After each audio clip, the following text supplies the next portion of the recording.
Effects of a potential strike on the economy are huge. Edmunds estimating $5.6 billion in losses if a strike lasts at least 10 days. We'll be joined shortly here at the table by former Biden administration senior labor advisor Seth Harris. But first, Bloomberg reporter David Welch has been covering the story for us and joins us now from Detroit with the latest. David, it's great to have you. What's going to happen tonight when Shawn Fain speaks again at 10 p.m. Eastern? Look, I think we're going to see a walkout. There's been movement on both sides. They have another offer from GM today where they moved up to a 20% raise, which is what Ford has. That's over 4 years. And Ford's offer was rejected. Now, GM did move on some other areas. They added to the pensions for workers who already have pensions, but they didn't offer pensions for the younger workers hired after 2007. That's a big point for the union. They did offer cost of living allowance, which the unionists wanted, but there was no detail on that. We haven't heard from the union whether or not that's good enough. But look, I think the union, I don't know if they're going to get pensions with this go around, but I think they're going to try, and I think they will strike to try to get that. So I think a lot of these offers, while the pay raises are very good from all three companies, compared to historic raises for the workers, I think they're going to go out and try to get everything on their wish list.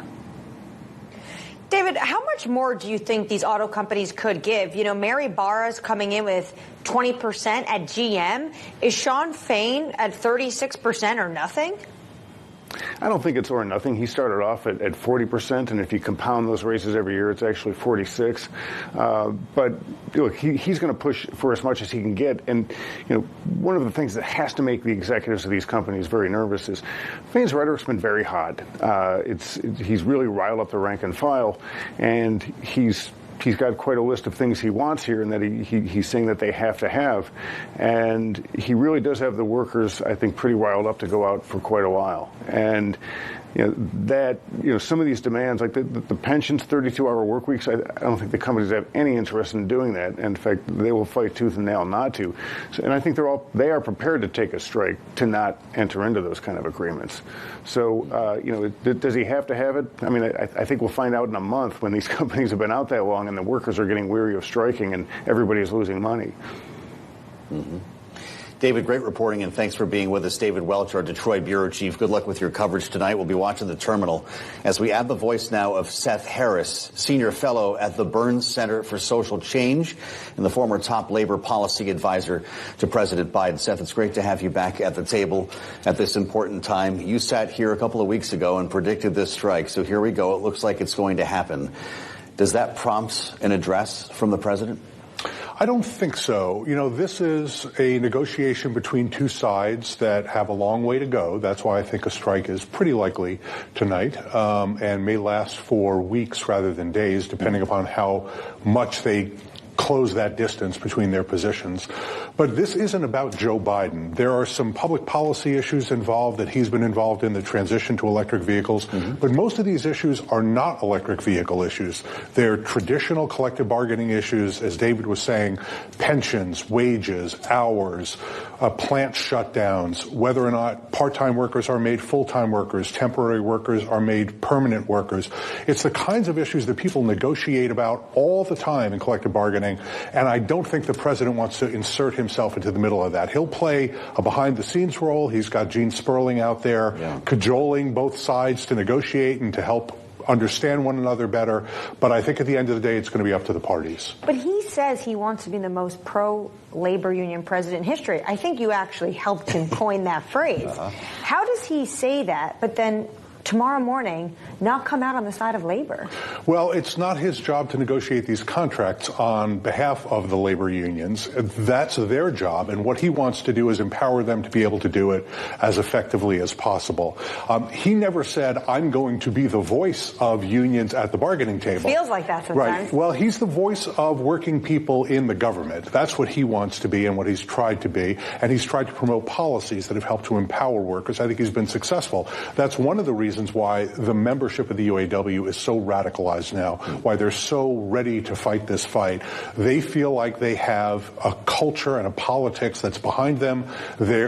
Shawn Fain is the president of the UAW because the members are so radicalized. He isn't the one who radicalized them. They picked him because they were ready to fight. Well, so let's talk about empowerment here. You said weeks, not days, most likely. Could this union end up in a position where it's regretting what is apparently about to happen, particularly if it means damage to these companies? Well, that's an excellent question, and that's the calculus that unions always have to make when they consider a strike, is they want to push the companies to give them as much as they possibly can on the things that they care about the most, but they don't want to damage the companies. They don't want to lose jobs. And this is a particularly sensitive time, as you know, for the automakers. They're transitioning into electric vehicles, and they're going to have to do it in a very, very big way with a lot of support from the federal government. And the UAW wants to be a part of that. They want to contribute to that, but they want to make sure that their members are taken care of, paid well, get good benefits, and that they have a union in those electric vehicle battery plants that are just being built now. Well, this is the tension, really, the Biden administration is dealing with. One, they want a greener economy and EVs to take over the auto combustion engine. At the same time, they want to make sure they're supporting labor unions. But to Joe's point, if this goes on for weeks, we could see a recession in a state like Michigan, a state that Trump won, a state that Biden won. This is a state that Joe Biden needs to carry next year. How difficult is it going to be for him to make sure he carries those blue-collar workers in November of 2024? Right. It's a difficult balance. I don't think we're going to see a recession. You know, a 10-day strike costing $5.6 billion, that is a drop in the bucket of a $25 trillion economy, and the Michigan economy also very, very large.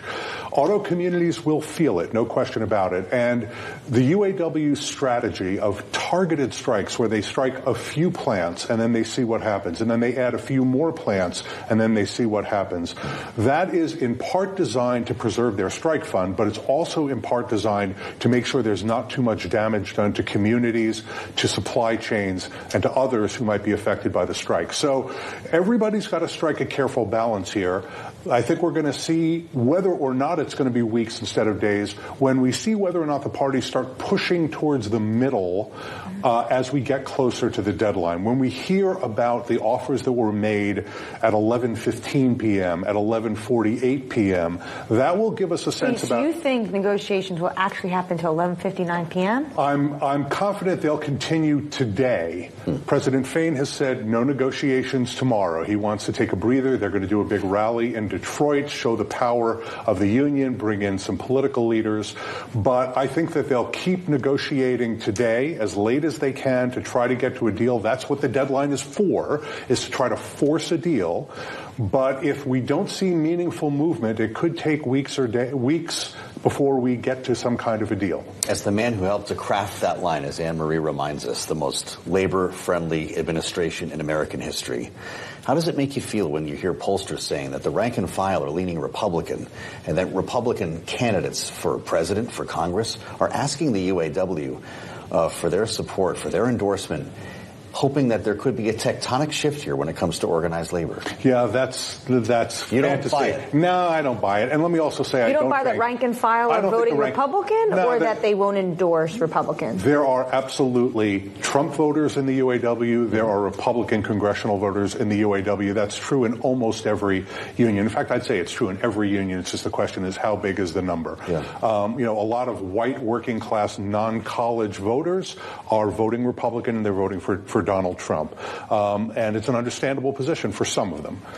There are other issues that they care about. But I think that the hope that Republicans seem to have that they're going to scoop up these voters because they're frustrated with the president because they ended up having to go out on strike, I think that's an utterly vain hope. I think they're completely fantasizing. How about it? All right, well, we'll have to wait and see. Let's see how long. Days, weeks, or maybe even months.